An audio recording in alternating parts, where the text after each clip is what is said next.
of Defense Forces, the Vice Chief of Defense Forces, service commanders, general officers, senior officers.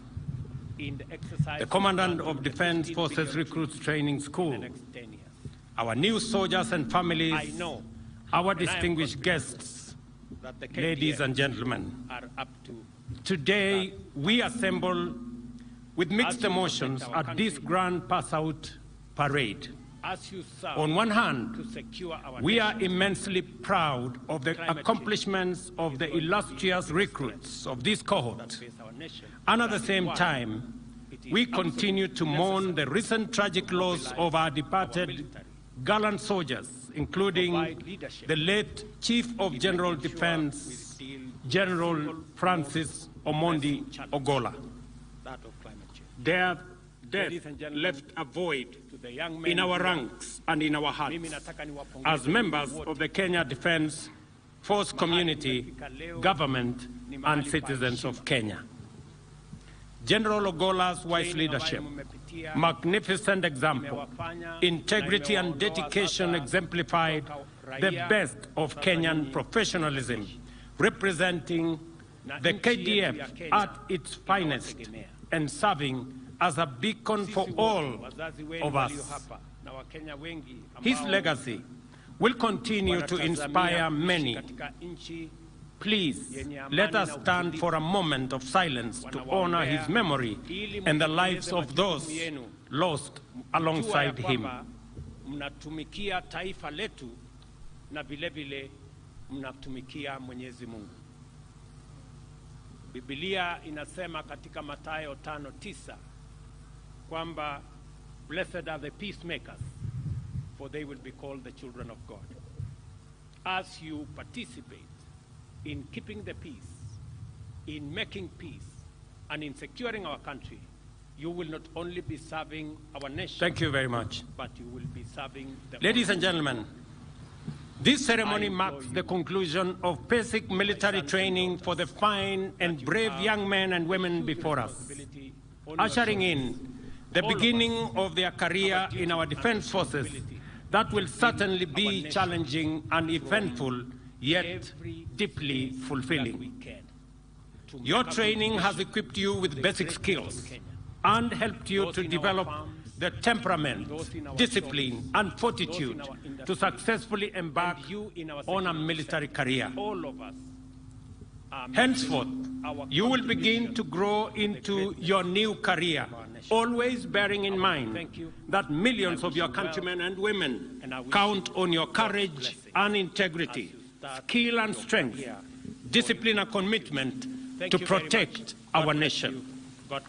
The achievements of these graduates have brought us all here today. We have come to affirm that this is a significant milestone. Your composure, discipline, motivation, courage, and skill have been tested consistently in a variety of ways over the last 6 months, during which you have proven time and again that you are ready to serve.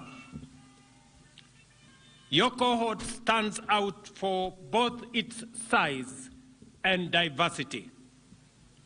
I am very proud of the Kenya Defense Forces that in the history of Kenya, we have the largest women service women in this cohort.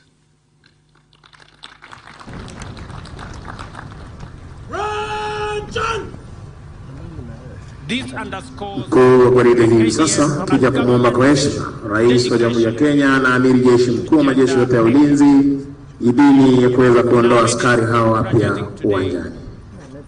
More than 1,000 service women joining our illustrious military career.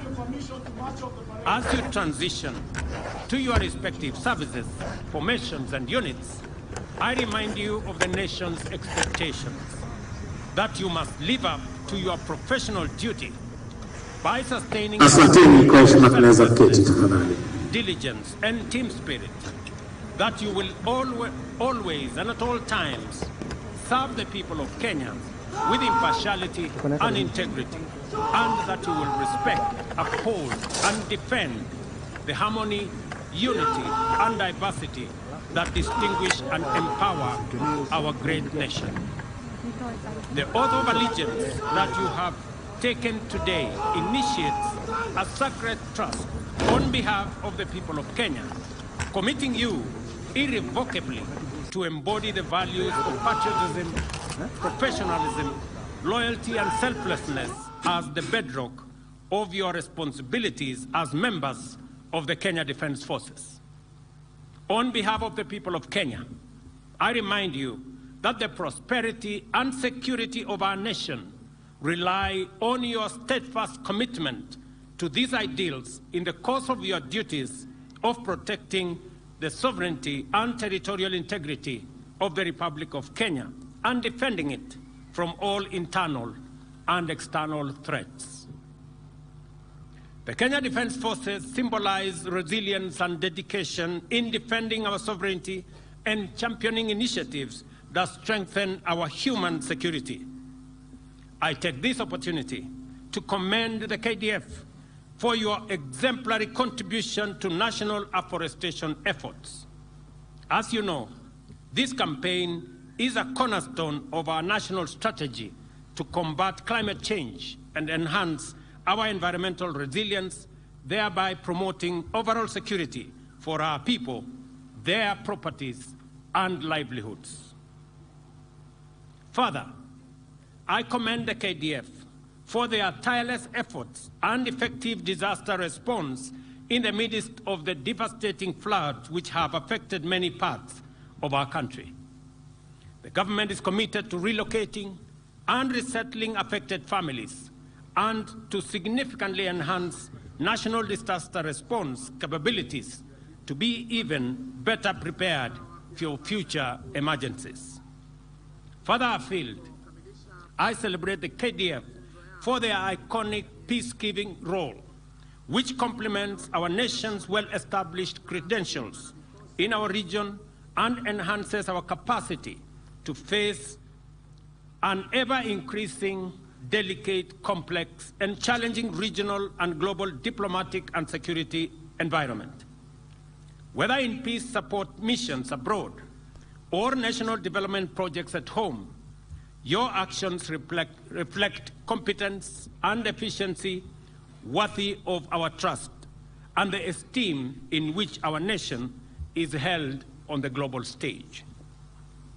Therefore, as we honor your achievements, I reaffirm the unwavering support and commitment of the people of Kenya and our government to the continuous enhancement of your capabilities and the promotion of your welfare to ensure that you are equipped to meet current and emerging challenges with confidence. Finally, I applaud the Kenya Defence Recruit Training School community, from the Commandant to all members of his staff, for their dedication in educating and training our soldiers and equipping them with necessary knowledge and skills for mission readiness. Your collective efforts have enabled this school to continue producing service members who meet the highest standards of professionalism. At this juncture, I wish to share a word of special appreciation with the parents and guardians of the recruits, whose material and moral support have been instrumental in preparing these young men and women to step into vital roles in national service that demand courage, loyalty, and integrity. I commend you for building a strong foundation for our youth to actualize themselves in their patriotic endeavor. Your sacrifices cannot go unnoticed, and your continued support is the backbone of our soldiers' strength and resilience. To our new soldiers, the young men and women before me, we proudly encourage you to proudly carry the badge of courage, integrity, resilience, and honor which define the noble tradition of KDF passed down by many generations of your predecessors. Wear the badge of responsibility with a clear understanding of your immense role to protect and uphold our nation and promote the security and prosperity of its people. Together, we must continue to enhance our profile and capacity as a formidable, fit-for-purpose force, united by one mission: to uphold the noble legacy of our fallen heroes and all who came before us, and devote our strength to the continued actualization of a peaceful and prosperous future for all Kenyans. I say to all of you, congratulations on your graduation today. I once again assure you of the Government of Kenya unwavering support and wish you success as you join the Kenya Defence Forces family and embark on the noble task of defending this great nation, which we all greatly love.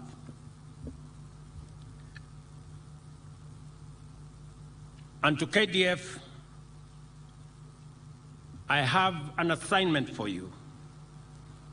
We have climate change that is ravaging our country. We came straight from a drought situation a year ago, straight into a flood situation recently. Climate change is the biggest threat to our development and to our prosperity. And as a response, we decided that we are going to plant 15 billion trees across Kenya. I want to commend all Kenyans. Last Friday was an exercise in patriotism that I saw across the country, with all Kenyans from all walks of life, young and old, participating in tree planting. I want to ask the KDF to lead the way, to provide the mechanism, and to work with the Ministry of Environment so that they can be the lead champions in the exercise of planting the 15 billion trees in the next 10 years. I know, and I am confident, that the KDF are up to that task. As you protect our country, as you serve to secure our nation, climate change is going to be the biggest threat that faces our nation, and that is why it is absolutely necessary to mobilize our military to provide leadership in making sure we deal with the single most pressing challenge, that of climate change. Ladies and gentlemen, to the young men here, mimi nataka niwapongeze nyinyi wote.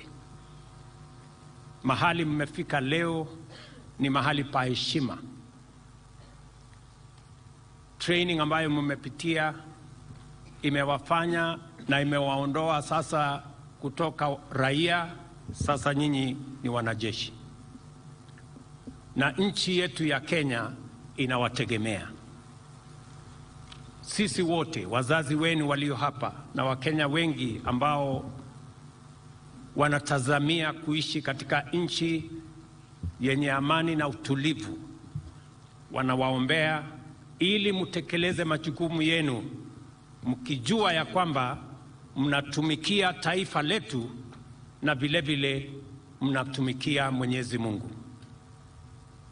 Biblia inasema katika Mathayo 5:9 kwamba blessed are the peacemakers, for they will be called the children of God. As you participate in keeping the peace, in making peace, and in securing our country, you will not only be serving our nation, but you will be serving the Almighty God. I implore you, my sons and daughters, that you have a huge responsibility on your shoulders. All of us have a duty and responsibility to build our nation from every space that we can to make a contribution to the greatness of Kenya. Those in our farms, those in our shops, those in our industries, and you in our security, making our contribution to the greatness of our nation. I want to thank you. I wish you well, and I wish you God's blessings as you start your career going into the future. Thank you very much. God bless you. God bless our country. Asante sana.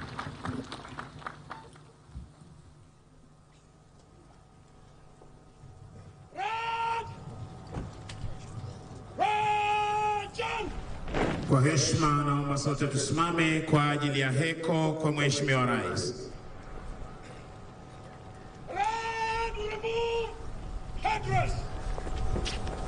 Remove headdress!